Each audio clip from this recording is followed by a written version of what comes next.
Bienvenue sur Better Call Nicolas, le podcast dédié aux solopreneurs déterminés à transformer leur idée en business. Je suis Hello Nicolas et chaque semaine, je vous partage des conseils utiles et pratiques pour vous aider à franchir chaque étape de l'idée à l'exécution.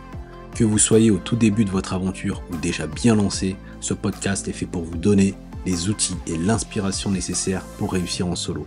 Installez-vous confortablement et préparez-vous à donner vie à vos ambitions. Pour ce nouvel épisode, j'ai décidé de te parler du processus qui permet de transformer une idée en business. Mais avant tout, je vais faire une petite parenthèse avant de poursuivre.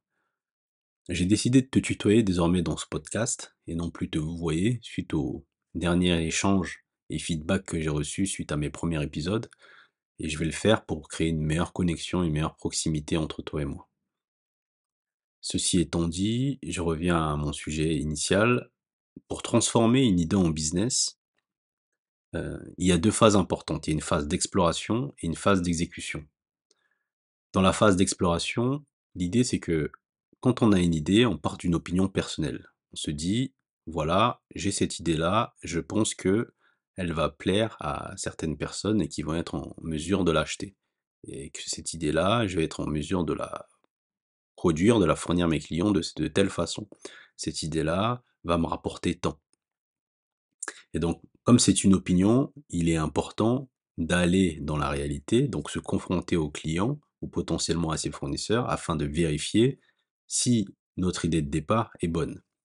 Et c'est ce qu'on appelle être à l'intérieur de la boîte et aller à l'extérieur de la boîte. C'est un concept qui a été mis en lumière par Steve Blank, qui est un entrepreneur et conférencier américain qui est à l'origine de la méthode du développement par la clientèle, où l'idée c'est de pas penser à son idée de business dans son coin et tout faire jusqu'à mettre en place son service et son produit et ensuite se confronter au marché, mais dans cette phase d'exploration, de façon itérative, d'avoir son idée et de tout de suite aller à l'extérieur de son entreprise, la confronter à la réalité, au marché, à ses prospects, à ses futurs clients, afin de savoir, d'avoir les preuves que notre opinion de départ est bien confirmée. Est-ce qu'il y a bien des gens qui désirent ce qu'on va fournir? Est-ce qu'il y a bien des gens qui sont prêts à payer ce qu'on va fournir? Est-ce qu'on va pouvoir les fournir dans les bonnes conditions à un coût qui sera inférieur à nos revenus?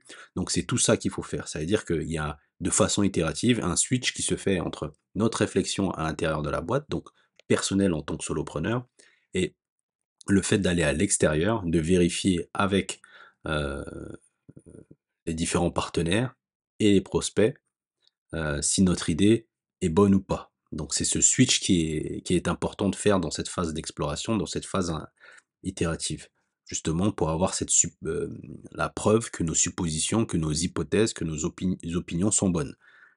Et aussi, il est important de faire ça. Pourquoi? Parce qu'on ne peut pas démarrer son activité en mettant toutes ses ressources, en temps, en énergie et surtout en argent, dans notre idée de départ qui n'est basée que sur notre opinion.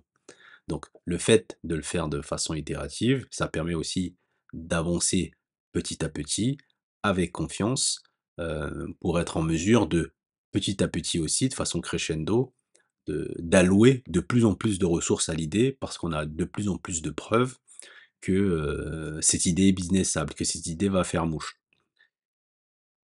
Et donc, quand on est dans ce processus de développement d'idées de façon itérative, on peut être confronté à différentes choses. Déjà, la première, c'est d'être confronté au fait que l'idée est bonne et qu'elle est businessable, telle qu'elle est, telle qu'on l'a pensée initialement. Deuxième point, que l'idée est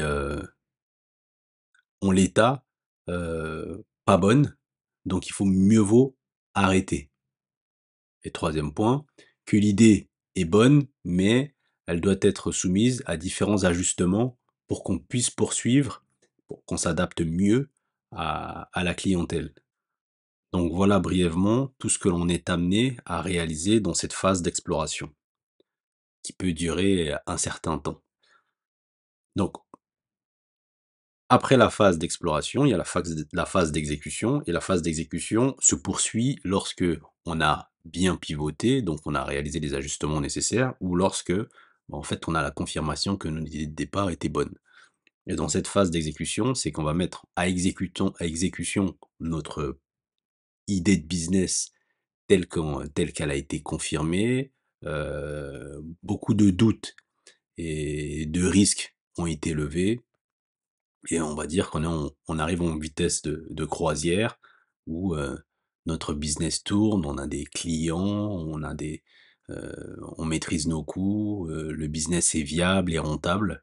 Et là, il suffit juste de rester attentif et de réaliser des améliorations de son business, tout simplement. Mais il faut toujours être attentif dans cette, phase d'exécution parce que, justement, quand quelque chose fonctionne, généralement, il peut y avoir la concurrence, qui sont aussi attentives à ce qu'on fait et qui vont copier notre modèle. Et il faut toujours, justement avoir ce temps d'avance et de voir, dans quelle mesure on peut améliorer ce qu'on fait, et aussi dans quelle mesure ce qu'on peut rajouter à ce qu'on fait pour rester compétitif et continuer à grandir. Donc voilà ce que j'avais envie de dire dans cet épisode. Donc transformer, une idée en business passe par ces 2 grandes phases d'exploration et d'exécution. La phase d'exploration nécessite qu'on soit dans une posture, heu, d'explorateur, et la phase d'exécution, nécessite qu'on soit dans une posture un peu d'exploiteur, exploiter son idée telle qu'elle est pour l'améliorer et l'emmener plus loin. Après, une petite digression que je peux faire, c'est qu'il y a des personnes qui sont, bonnes, dans une phase, d'exploration pour lancer des idées, jusqu'à leur rythme de croisière. Il y a d'autres personnes qui sont pas spécialement bons pour l'exploration, mais qui sont bons pour exploiter des idées. C'est pour ça qu'il va y avoir un certain type de solopreneurs qui vont, démarrer des choses, des business de zéro, et certains autres solopreneurs qui vont racheter certains business ou aller, vers les franchises, qui sont des modèles de business déjà éprouvés et qui fonctionnent déjà. Donc toi qui m'écoutes, tu peux déjà, en fonction de tes prédispositions, savoir un peu où tu te situes, ou par rapport à ton projet.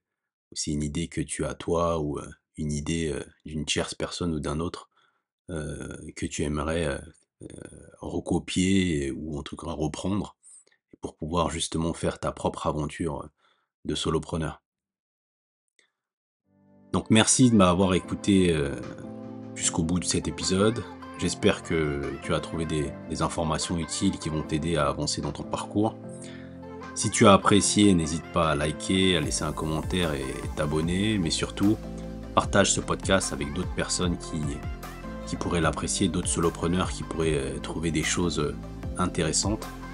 Souviens-toi que chaque idée mérite d'être explorée, hein, et que chaque solopreneur déterminé mérite de réussir. On se retrouve la semaine prochaine pour un nouvel épisode. Et en attendant, continue toujours de croire en tes idées, continue toujours de travailler pour les transformer en succès. C'était Nicolas. Ciao.